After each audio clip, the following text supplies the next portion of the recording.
आने वाले 7 दिन में ही, मैं कह रहा हूं मेरी 7 दिन की क्लासेस ना, आपने इससे पहले कहीं पे भी कोर्स किया हो उस पे भारी पड़ जाएंगे, and that is a guarantee. ठीक है, चलो हम लोग हमारा सेकेंड मॉड्यूल से शुरू कर रहे हैं, क्योंकि फर्स्ट मॉड्यूल की रिकॉर्डेड वीडियोस आप लोगों को मिल गई हैं।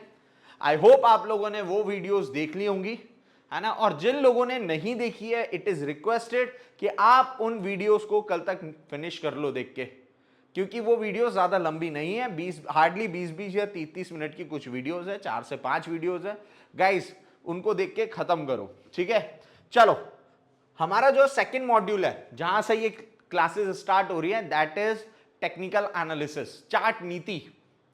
ये जो मॉड्यूल है इसमें मैं आपको टेक्निकल एनालिसिस सिखाऊंगा। तो सबसे पहले टेक्निकल एनालिसिस सीखना है तो यह समझना पड़ेगा कि टेक्निकल एनालिसिस है क्या। बेसिकली टेक्निकल एनालिसिस की डेफिनेशन क्या है? टेक्निकल एनालिसिस एक तरीके की मेथडोलॉजी है, एक प्रोसेस है जिसमें हम किसी भी स्टॉक के चार्ट पर अलग अलग टूल्स का इस्तेमाल करके उस चार्ट की डिमांड और सप्लाई को समझने की कोशिश करते हैं। वापस से रिपीट करूंगा, टेक्निकल एनालिसिस एक मेथडोलॉजी है, एक प्रोसेस है जिसके अंतर्गत हम किसी भी स्टॉक के चार्ट पर अलग अलग टूल्स का इस्तेमाल करके उस चार्ट की डिमांड और सप्लाई को समझने की कोशिश करते हैं। अब टेक्निकल एनालिसिस सीखने से पहले आपको एक चीज समझनी पड़ेगी कि टेक्निकल एनालिसिस कब एफिशिएंटली काम करता है और कब इनएफिशिएंटली काम करता है, मतलब कब अच्छे रिजल्ट देता है और कब टेक्निकल एनालिसिस के रिजल्ट बिगड़ जाते हैं। तो हमेशा याद रखना, टेक्निकल एनालिसिस हमेशा on an average demand supply पे अच्छे से काम करेगा। ऑन एन एवरेज से ज्यादा डिमांड सप्लाई होगा तो भी उसके रिजल्ट बिगड़ते हैं, ऑन एन एवरेज से कम डिमांड सप्लाई होगी तो भी उसके रिजल्ट बिगड़ते हैं। अब ऑन एन एवरेज से ज्यादा डिमांड सप्लाई कब आती है किसी स्टॉक में? जब उस स्टॉक में न्यूज आती है। आप एक्सपीरियंस किया होगा आप लोगों ने कि किसी भी स्टॉक का जब न्यूज में नाम आता है ना, तब उसमें भीड़ घुस जाती है। भीड़ घुसने से उसकी डिमांड और सप्लाई के लेवल अप हो जाते हैं, और जहां डिमांड और सप्लाई के लेवल अप हुए वहां पे ये मान के चलो टेक्निकल एनालिसिस अपनी एफिशिएंसी खो देता है। सेकंड, जहां पे भी ऑन एन एवरेज से भी कम डिमांड सप्लाई है वहां पे भी टेक्निकल एनालिसिस इतने अच्छे रिजल्ट नहीं देगा। और ऑन एन एवरेज से कम डिमांड सप्लाई का परफेक्ट एग्जांपल है पेनी स्टॉक्स। पेनी स्टॉक भी अपनी मन मर्जी के मालिक होते हैं, वो भी किसी टेक्निकल एनालिसिस को फॉलो नहीं करते, वो भी अपनी मन मर्जी में मौज मस्ती में आगे बढ़ते हैं या गिरते हैं। टेक्निकली उस पर भी एफिशिएंटली रिजल्ट नहीं लाए जा सकते। ठीक है, तो हमेशा याद रखो, टेक्निकल एनालिसिस के अच्छे रिजल्ट्स अगर आपको चाहिए तो एक ऐसा चार्ट पकड़ना पड़ेगा या ऐसा स्क्रिप्ट पकड़नी पड़ेगी जहां on an average demand supply आ रही है। अब ये जो टेक्निकल एनालिसिस है जो हम सीखना चाह रहे हैं, ये 3 गोल्डन प्रिंसिपल पे बना हुआ है। इसके 3 प्रिंसिपल है, 3 आधार हैं जिस पे ये बना है, जिसमें से सबसे पहला गोल्डन प्रिंसिपल है मार्केट डिस्काउंट्स एवरीथिंग। अब डिस्काउंट का मतलब यहां पे ये नहीं है कि 10 की चीज 5 में मिल रही है, नहीं, है ना। यहां पे बेसिकली डिस्काउंट का मतलब ये नहीं है कि 10 की चीज 5 में मिलेगी। यहां पे डिस्काउंट का मतलब क्या है वो समझो। देखो, हायरार्की समझते हो सब लोग, हायरार्की वर्ड, हायरार्की आप किसी भी कंपनी की हायरार्की समझ सकते हो। जैसे सबसे पहले सीईओ आता है, ठीक है, फिर बोर्ड ऑफ डायरेक्टर आते हैं, फिर डिपार्टमेंट्स के मैनेजर्स आते हैं, हेड आते हैं, फिर उसके नीचे मैनेजर, उसके बाद असिस्टेंट मैनेजर, फिर नीचे आपके फर्दर एम्प्लॉय, फिर उनके नीचे असिस्टेंट, फिर जूनियर ट्रेनी, ऐसे करके पूरी एक हायरार्की होती है कंपनी में। ठीक है, अब मान लो सीईओ को कोई भी इंफॉर्मेशन पास करनी है तो वो क्या करेगा? डायरेक्ट इंफॉर्मेशन पास करेगा क्या नीचे वालों को? नहीं, वो बोर्ड ऑफ डायरेक्टर से डिस्कस करेगा, बोर्ड ऑफ डायरेक्टर उसके नीचे वाले लेवल वालों से डिस्कस करेंगे, ऐसे करके लेवल बाय लेवल वो इंफॉर्मेशन फ्लो होती है।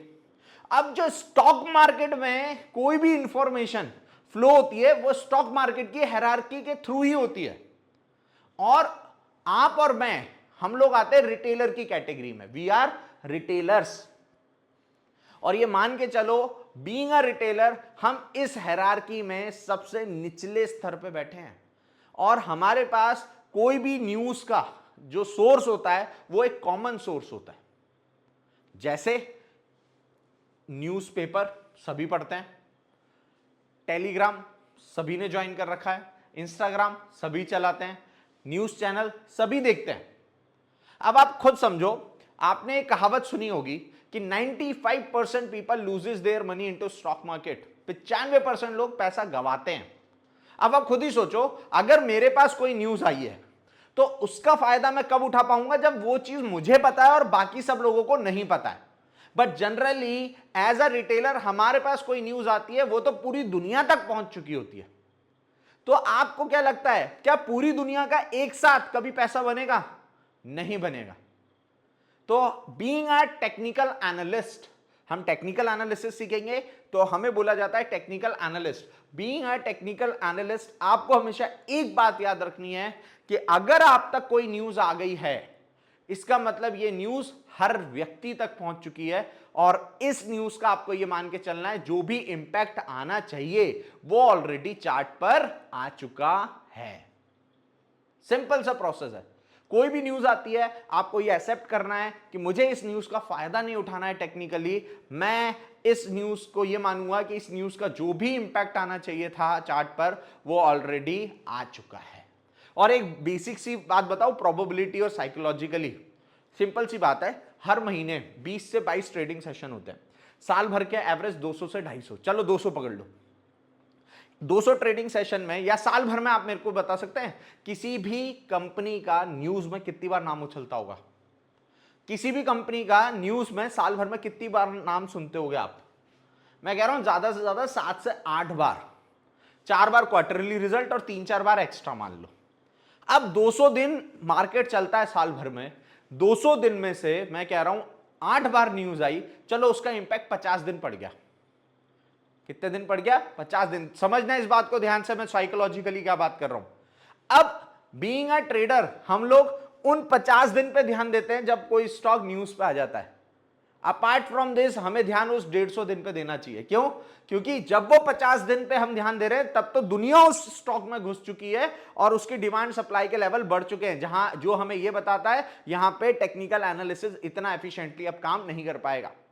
हमें ध्यान देना चाहिए वो 150 दिन पे जब स्टॉक बिना किसी की नजर में आए बहुत ही बढ़िया टेक्निकल एनालिसिस के रूल्स को फॉलो करके बढ़ता है या गिरता है ना। और ऑब्वियस सी बात है 50 कम होता है, 150 ज्यादा होता है, हमें 150 पे ज्यादा ध्यान देना चाहिए। ठीक है, तो टेक्निकल एनालिसिस का पहला जो गोल्डन प्रिंसिपल है वो हमें यह बताता है कि अगर आप टेक्निकल एनालिसिस अप्लाई कर रहे हैं तो न्यूज को कैसे डील करना है, कि न्यूज को डील ही नहीं करना है। सिंपल है, क्योंकि न्यूज हम तक आ गई, वो दुनिया तक पहुंच चुकी है, उसमें कोई खास बात नहीं बची है। ठीक है, सेकंड प्रिंसिपल क्या बताता है हमें? सेकंड हमें बताता है prices always moves in trend. Trend को हम चाल भी बोल सकते हैं, चार्ट की चाल। ठीक है, तो देखिए बेसिकली जब भी आपने स्टॉक मार्केट के चार्ट तो सभी ने देखे है ना, आपने एक चीज नोटिस की होगी, स्टॉक मार्केट के जो चार्ट होते हैं उनकी जो चाल होती है वो हमेशा जिगजैग फॉर्म में होती है। ठीक है, और इस लाइन का मतलब ये है कि हमेशा आप चार्ट कोई भी खोल लो, कोई भी टाइम फ्रेम खोल लो, आप कोई भी टाइम फ्रेम खोलोगे तो चार्ट किसी ना किसी एक चाल में तो चल रहा होगा। अब चाल कितने तरीके की हो सकती है? सिंपल है, प्रोबेबिलिटी वाइज बात करूं तो या तो चार्ट बढ़ रहा होगा, या तो चार्ट गिर रहा होगा, या तो चार्ट एक रेंज के अंदर फंसा हुआ होगा। तीन ही प्रोबेबिलिटी हो सकती है, या तो बढ़ेगा, या तो गिरेगा, या तो एक रेंज में अटका हुआ होगा। ठीक है, अब इन्हीं को बोला जाता है ट्रेंड्स। इन्हीं को क्या बोला जाएगा? ट्रेंड्स बोला जाएगा। ठीक है, अब ये जो ट्रेंड्स हैं इनको कैटेगराइज किया गया है 3 पार्ट में मेजरली। सबसे पहले आता है एक अप ट्रेंड। जब चार्ट ऊपर जाता है तो उसको बोला जाता है अप ट्रेंड।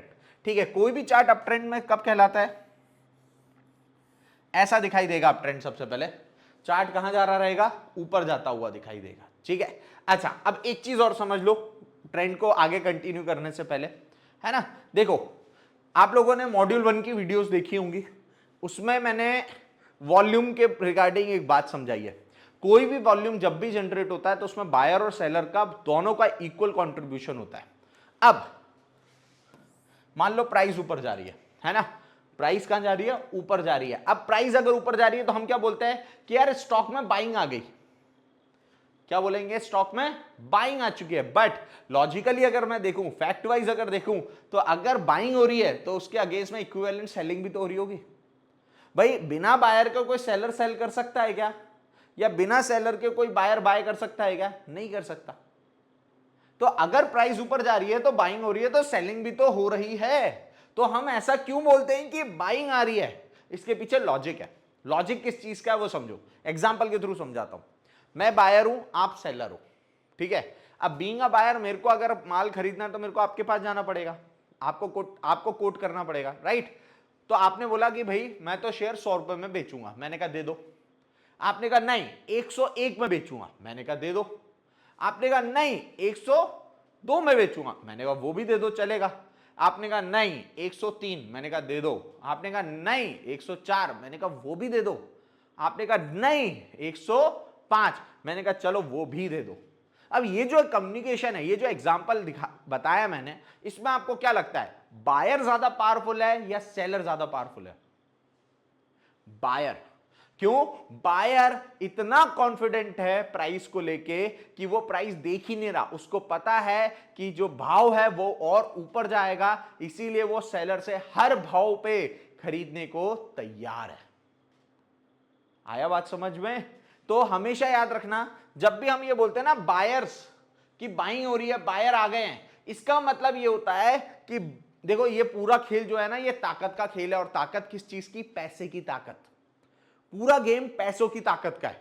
कोई भी प्राइस, किसी भी शेयर की प्राइस ऊपर कब जाती है? जब बायर रिजिड हो जाते हैं, बायर के पास पावर होती है खरीदने की, और वो अंधाधुंध भाव बिना देखे खरीदना चालू करते हैं, तब प्राइस ऊपर जाती है।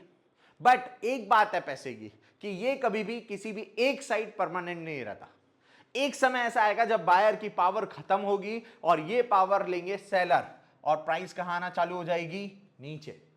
अब यहां पे आप एक ऐसा पॉइंट देखेंगे जहां पे पावर ट्रांसफर हो रही है बायर टू सेलर, या सेलर के पास भी सदाबहार पावर नहीं रहेगी, फिर वो पावर कौन ले लेगा अल्टीमेटली? बायर। तो यहां पे भी आप एक ऐसा पॉइंट देखेंगे जहां पे बायर टू सेलर या seller to buyer power transfer हुई है। जहां पे भी ये पावर ट्रांसफर दिखती है, इस पॉइंट को बोलते हैं हम स्विंग्स। क्या बोलते हैं गाइस इनको? स्विंग्स। ठीक है, ओके। आई होप आपको ये रीजन समझ में आया होगा कि कोई भी चार्ट जब ऊपर जाता है तो उसके पीछे का बैकग्राउंड का लॉजिक क्या होता है, प्लस जब प्राइस चेंज होती है, प्राइस अप जा रही थी अब डाउन चली गई, तो ये जो पॉइंट होता है इसको क्या बोला जाता है? स्विंग। ठीक है, अच्छा let's get back to the topic. अब मैंने यहां आपको बताया था कि ये अप ट्रेंड है।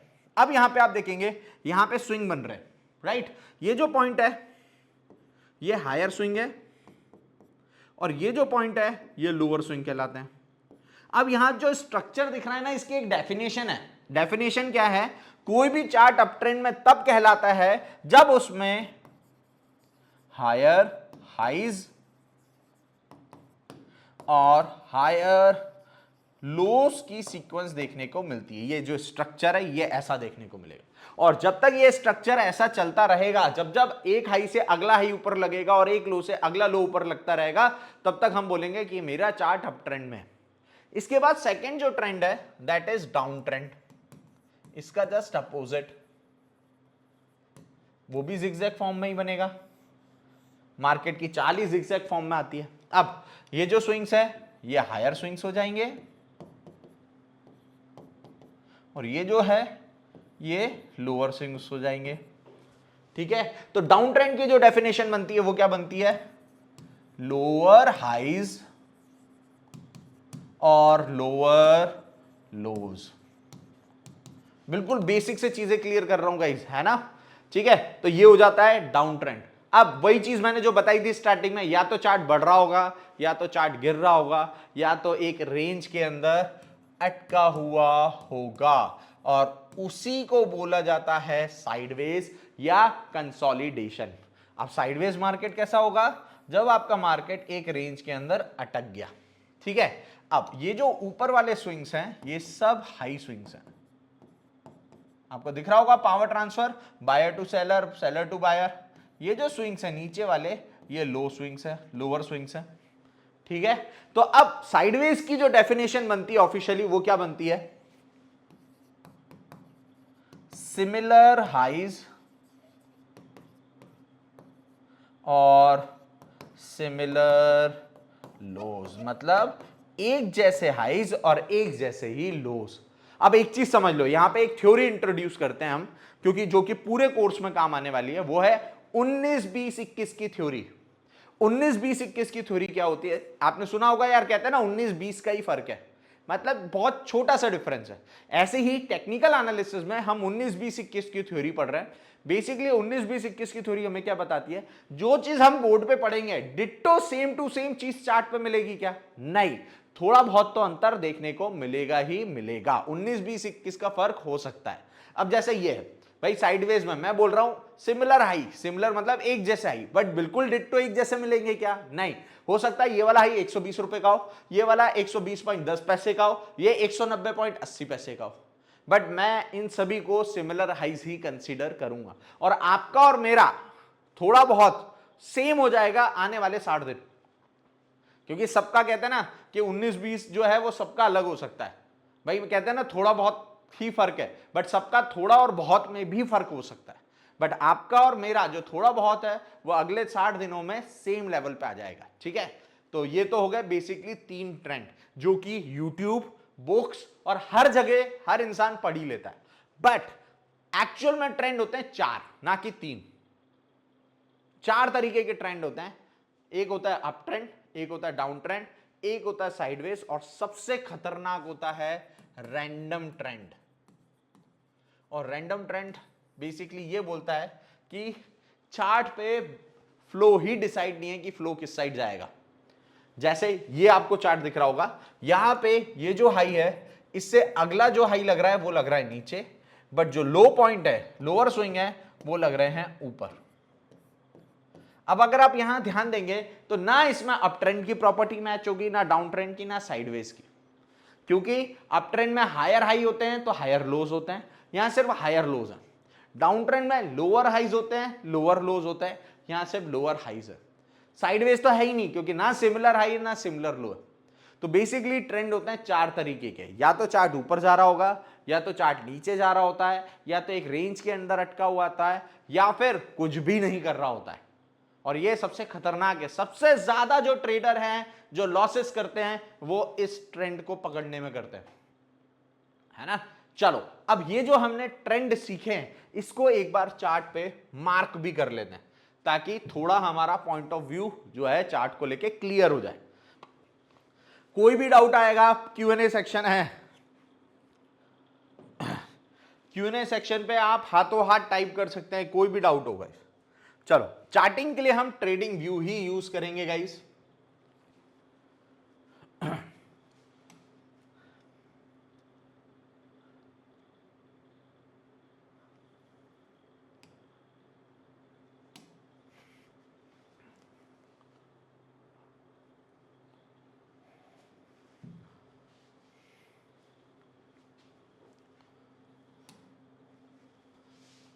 ओए ओए ओए, ये मैंने SMC वाला वो खोल रखा है।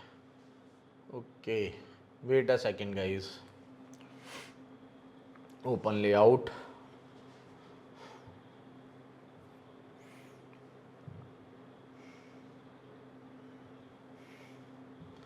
चलो एक नया लेआउट क्रिएट कर रहा हूं मैं अपन लोगों की क्लासेस के लिए। डार्क थीम कर देते हैं यहां पे, पहले तो डार्क थीम पे ज्यादा अच्छा से दिखाई देता है सभी लोगों को। ये सब हटा दिया।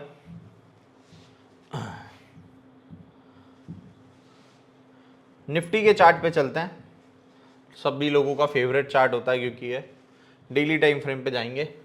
ट्रेंड एनालिसिस सिखाता हूं मैं कि ट्रेंड कैसे एनालाइज किया जाता है। ठीक है, देखो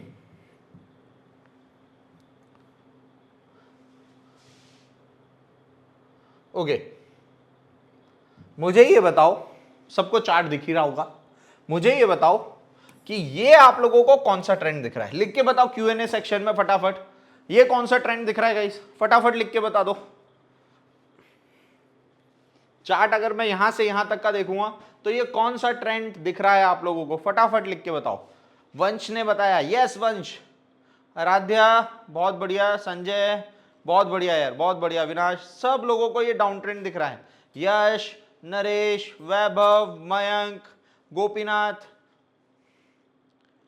शमा, बीना, एवरीवन इज सेइंग कि ये एक डाउन ट्रेंड है। बहुत बढ़िया, इट्स अ डाउन ट्रेंड। ठीक है, अच्छा ये वाला कौन सा ट्रेंड है, बहुत क्लियर दिख रहा होगा, it's a up trend.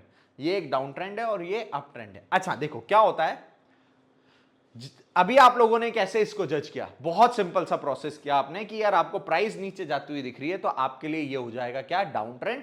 Price ऊपर जाती हुई दिख रही है तो इट्स अ अप ट्रेंड। ठीक है, but being a technical analyst, हम टेक्निकल एनालिस्ट है ना, तो बीइंग अ टेक्निकल एनालिस्ट हम कभी भी सिर्फ प्राइस के फ्लो को देख के ट्रेंड जज नहीं करते, याद रखो।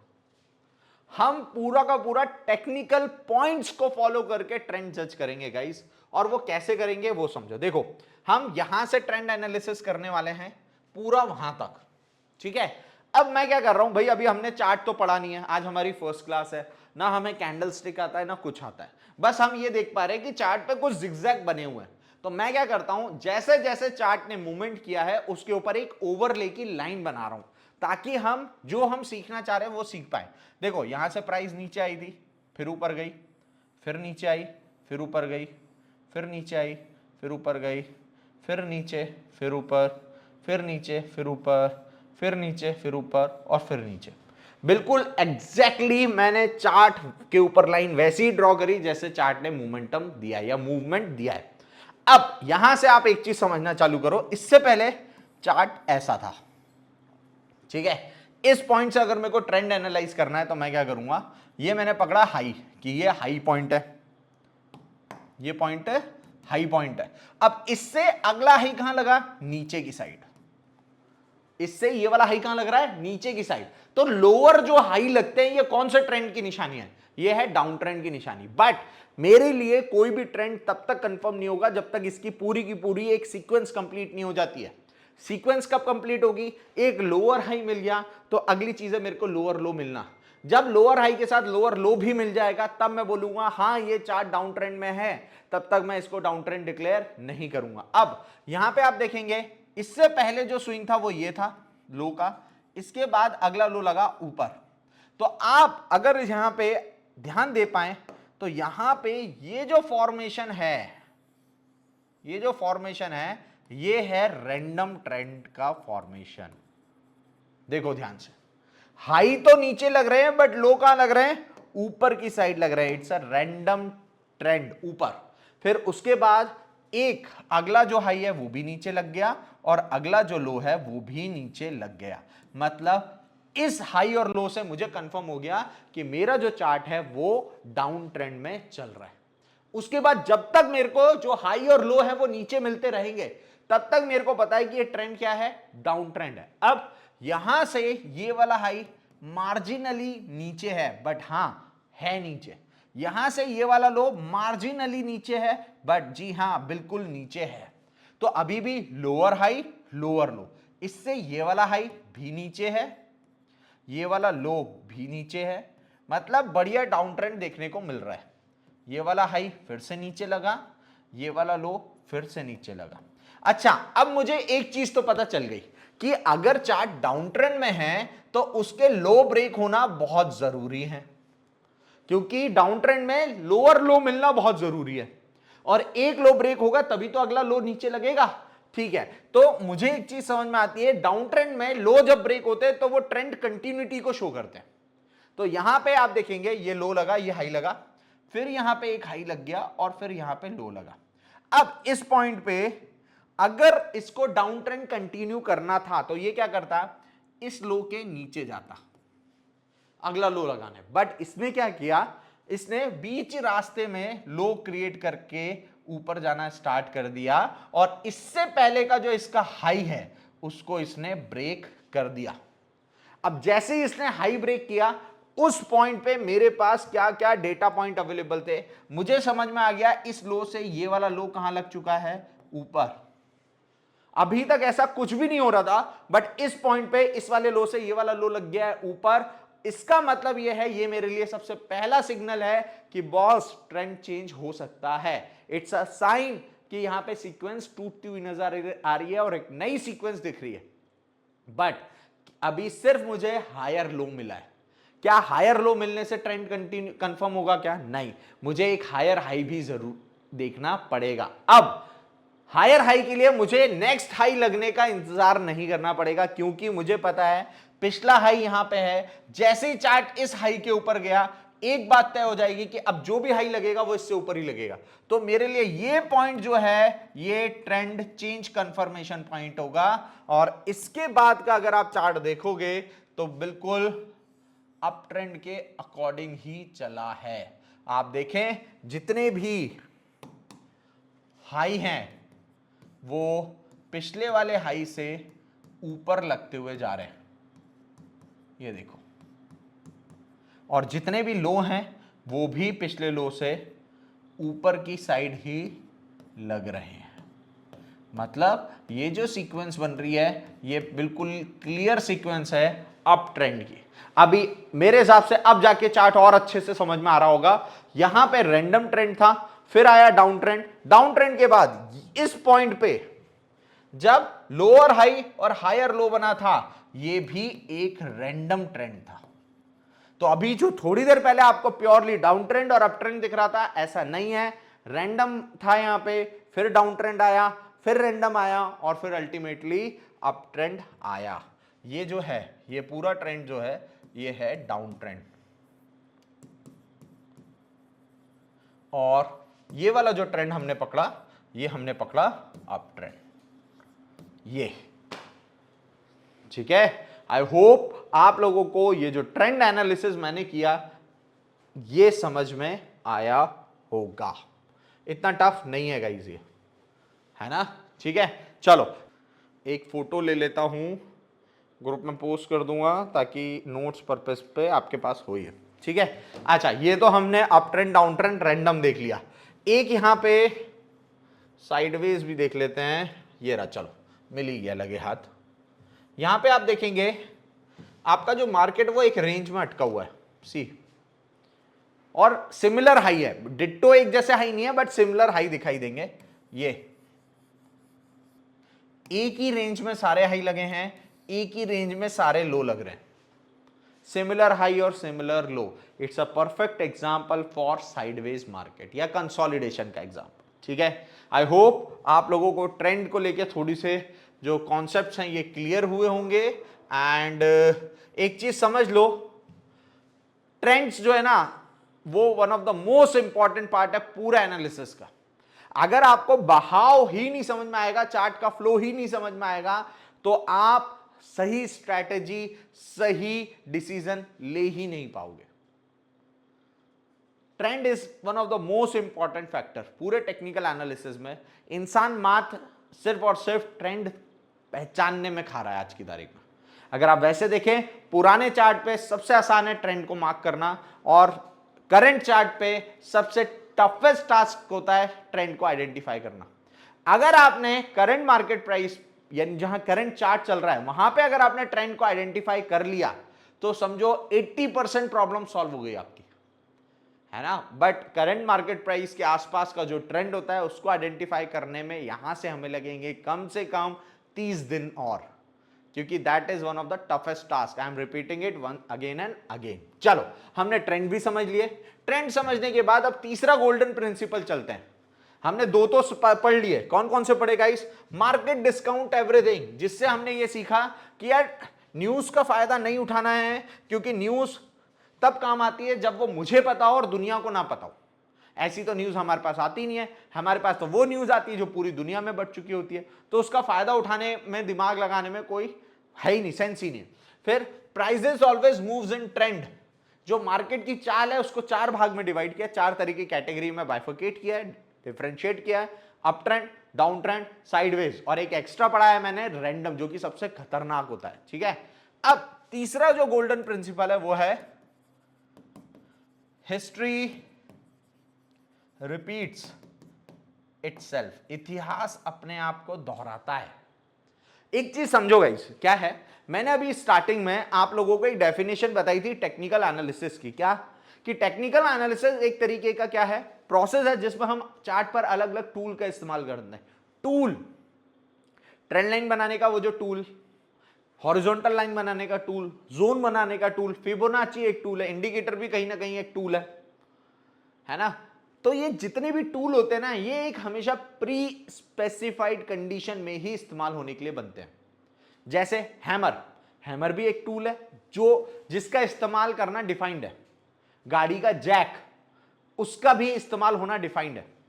ऐसे ही टेक्निकल एनालिसिस में भी जितने भी टूल हैं उनका इस्तेमाल करने की चीजें जो हैं वो डिफाइंड है।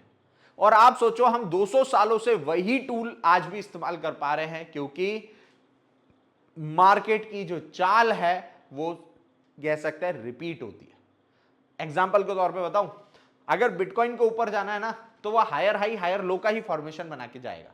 गोल्ड को ऊपर जाना है तो वो भी हायर हाई हायर लो के फॉर्मेशन को बना के ही ऊपर जाएगा। अरे मैं कह रहा हूं, अगर निफ्टी को भी ऊपर जाना है ना, तो भी वो हायर हाई हायर लो के फॉर्मेशन को बना के ही जाएगा। अब आप देखें, सबकी चाल सेम है, मतलब हिस्ट्री इज रिपीटिंग इटसेल्फ। इसीलिए टेक्निकल एनालिसिस का one of the most important जो गोल्डन प्रिंसिपल है वो है हिस्ट्री रिपीट्स इटसेल्फ, इतिहास अपने आप को दोहराता है। ठीक है, तो ये तो था भाई टेक्निकल एनालिसिस का एक इंट्रोडक्टरी पार्ट। अब चलते हैं चार्ट्स पे। अब भाई हमें एनालिसिस सीखना है ना। चार्ट एनालिसिस सीखने के लिए सबसे पहले हमें यह समझना पड़ेगा जो चार्ट है उनका इतिहास क्या रहा है। तो सबसे पहले टाइप ऑफ चार्ट्स पढ़ते हैं।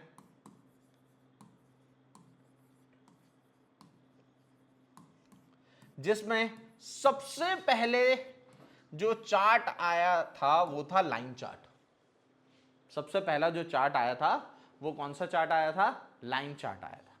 ठीक है, अब लाइन चार्ट सबसे पहले मैं आपको दिखा देता हूं कैसा दिखता है। सबसे आसान होता है लाइन चार्ट को रीड करना। अच्छा, ये जो ट्रेडिंग व्यू है जो मैं अभी चला रहा हूं, इसको मैं आपको नेक्स्ट क्लास में चलाना सिखाऊंगा। ठीक है, ये देखो, this is your line chart guys. ये आपका लाइन चार्ट है। लाइन चार्ट मेरे हिसाब से सभी को रीड करना आता है, कोई टेक्निकल बंदा हो नहीं हो, किसी को नॉलेज हो नहीं हो, लाइन चार्ट से मेरे हिसाब से सब ये रीड कर पाएंगे कि जहां जहां लाइन गई है वहां वहां भाव गया है ना। इतना आसान है। ठीक है, अब ये जो लाइन चार्ट है ये आया कैसे, सबसे पहले वो देख लेते हैं कैसे बनता है, फिर इसके ऊपर फर्दर बात करेंगे। देखो, लाइन चार्ट बनता है क्लोजिंग प्राइस पे। प्लॉट किस पे होता है? क्लोजिंग प्राइस पे प्लॉट होता है गाइस, याद रखो ये बात। और लाइन चार्ट हमें स्टैटिस्टिक्स सभी पढ़ते हैं 9th 10th में, ग्राफ सभी को आते हैं बनाने। ये वाला एक एक्सिस होता है और ये वाला एक एक्सिस होता है। एक एक्सिस पे प्राइस चलती है, जैसे 100 रुपए, 110 रुपए, 120 रुपए, 130 रुपए। नीचे टाइम, जैसे 20 तारीख, 21 तारीख, 22 तारीख और 23 तारीख।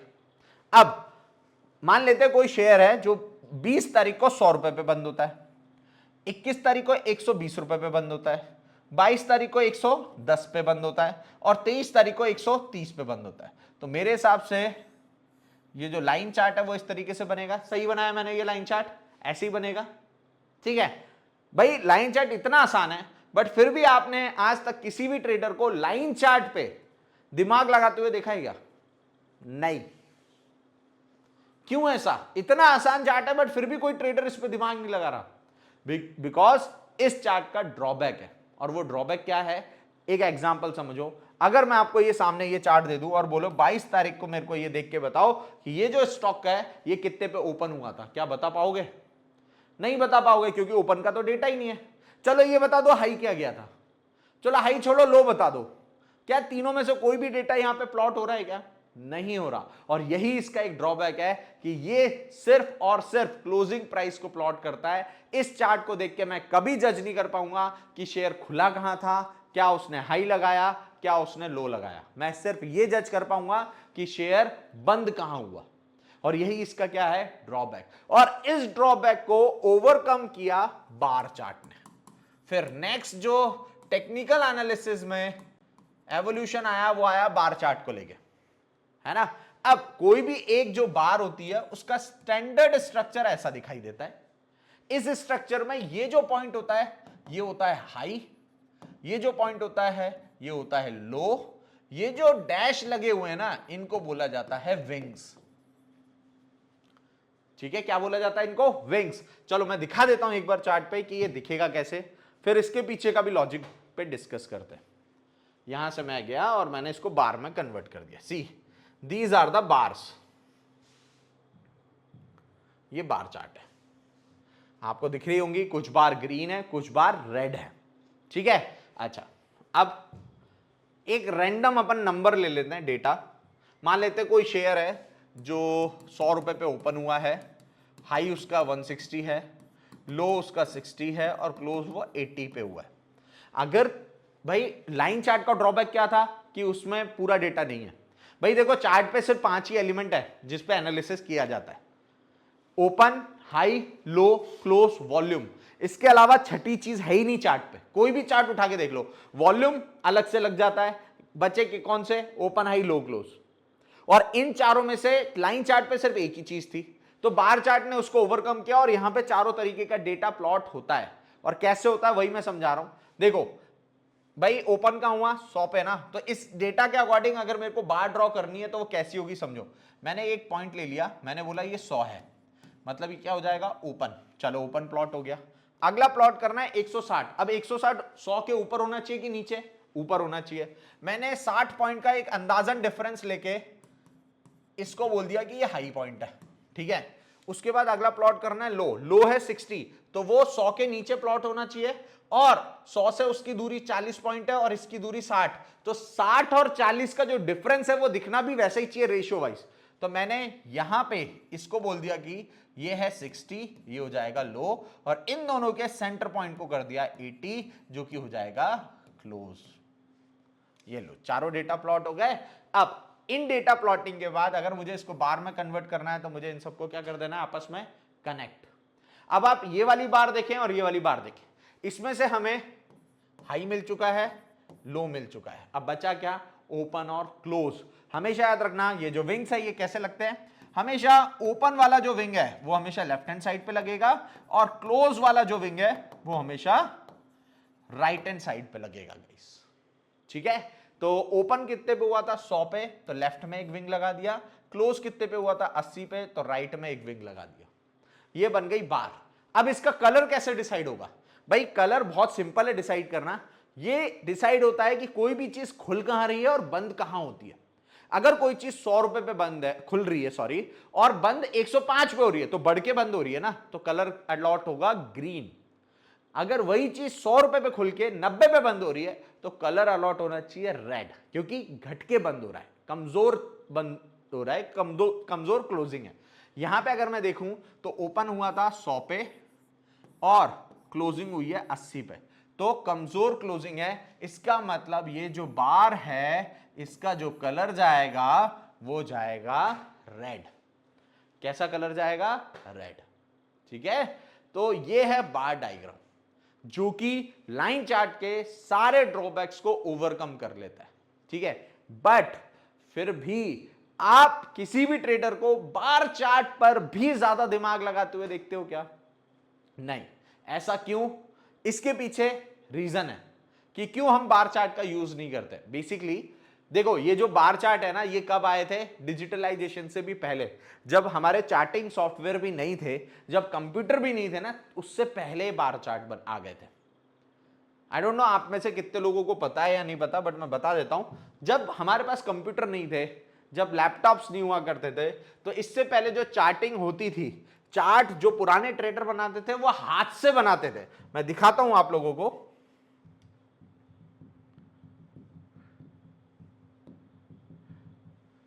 WD गेन के हैंडमेड चार्ट दिख जाएंगे हमें। ये देखिए, आप देख पाएंगे यहां पे ग्राफ पेपर पे, पहले लोग ग्राफ पेपर पे इस तरीके से चार्ट्स को ड्रॉ किया करते हैं, मतलब यहां पे अगर कोई लाइन खिंच गई तो वो हटेगी भी नहीं।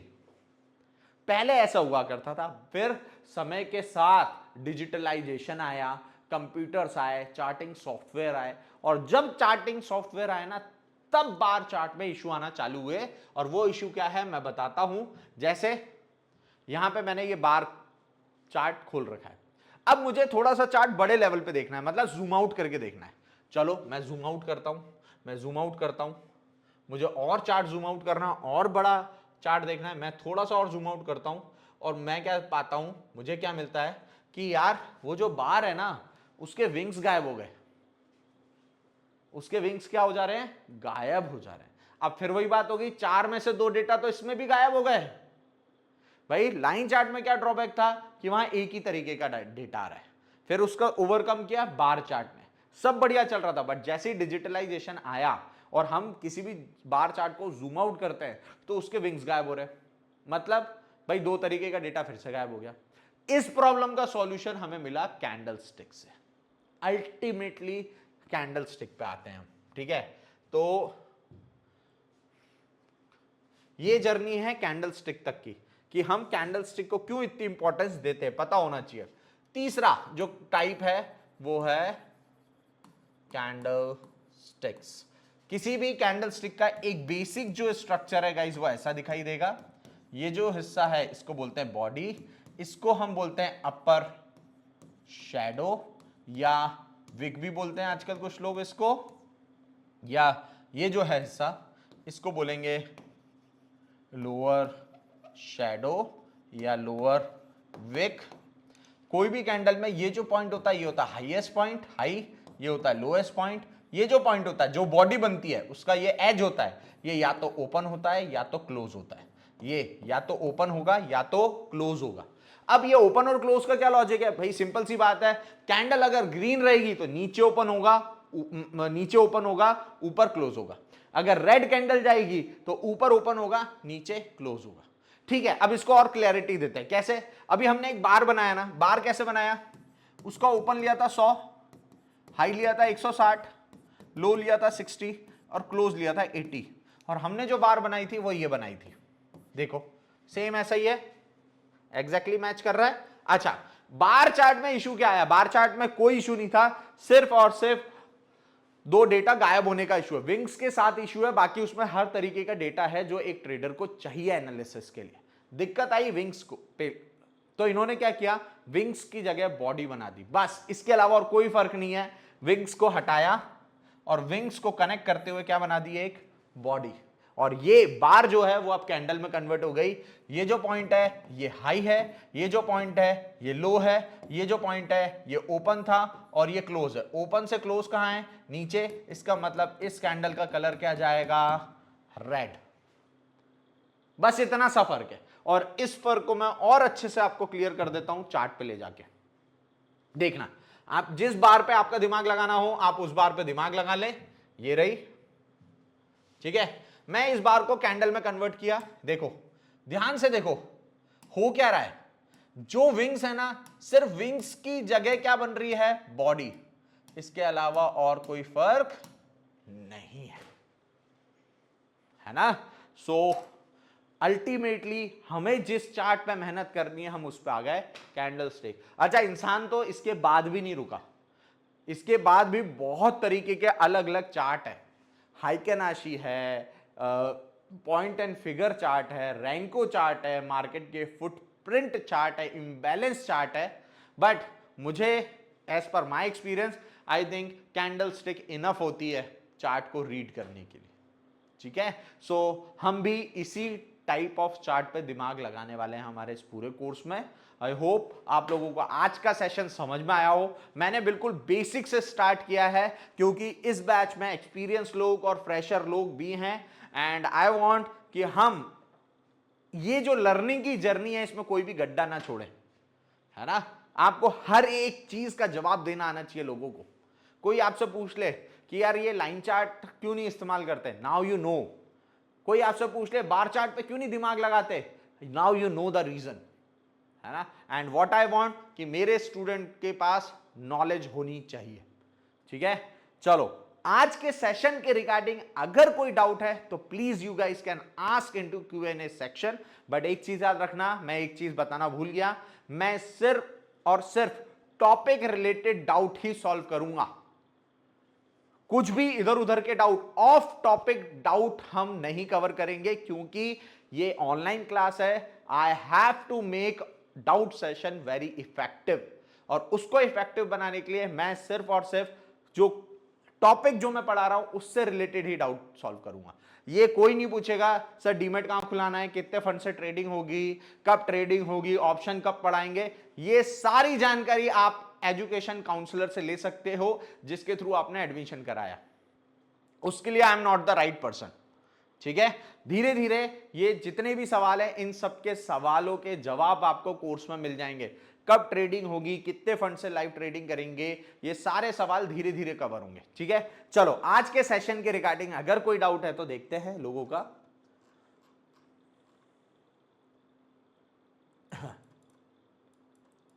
राहुल कह रहे हैं नो डाउट।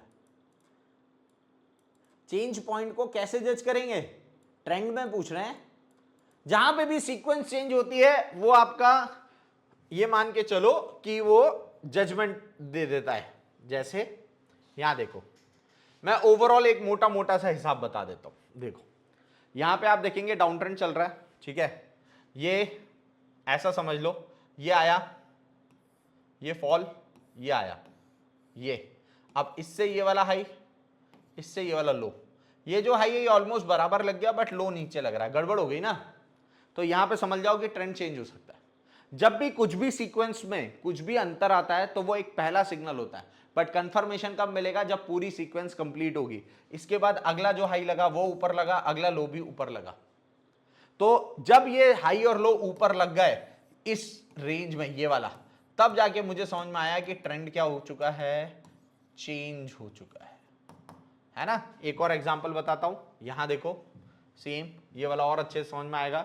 ये अप ट्रेंड दिख रहा है, ये डाउन ट्रेंड दिख रहा है। यहां पे समझना, ये आया एक हाई, लो, हाई, अब इस वाले हाई से ये वाला हाई ऊपर है, मतलब ट्रेंड कंटिन्यू है। बट इस वाले लो से ये वाला लो मार्जिनली नीचे लग गया, मतलब ट्रेंड चेंज होने के आसार दिख रहे हैं। बट जैसे ही ये लो से अगला लो नीचे लगा, ये वाला हाई नीचे लग गया, तो लोअर हाई मिल गया, लोअर लो मिल गया। तो यहां पे मुझे समझ में आ गया कि ट्रेंड क्या हो गया है, चेंज।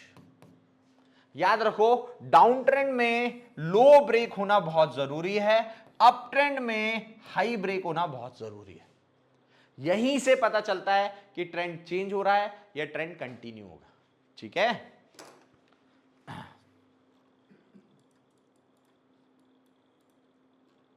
शैडो क्या है सर? कुछ भी नहीं, शैडो बेसिकली उस पर्टिकुलर टाइम पीरियड का हाई शो करती है। जैसे ये कैंडल है, ये वाली कैंडल दिख रही होगी, देखो इस कैंडल में ग्रीन कलर है, तो बॉडी का लोअर एज ये हो जाएगा इसका ओपन, ये पॉइंट हो जाएगा इसका लो, ये जो पॉइंट है, ये जो ऊपर की शैडो है ये शो करती है हाई, और ये जो हो जाएगा ये हो जाएगा इसका क्लोज। तो बेसिकली शैडोज जो होती है ना वो हाई और लो को रिप्रेजेंट करती है चार्ट पे, कि भैया हाईएस्ट पॉइंट ये गया था और लोएस्ट पॉइंट ये गया था।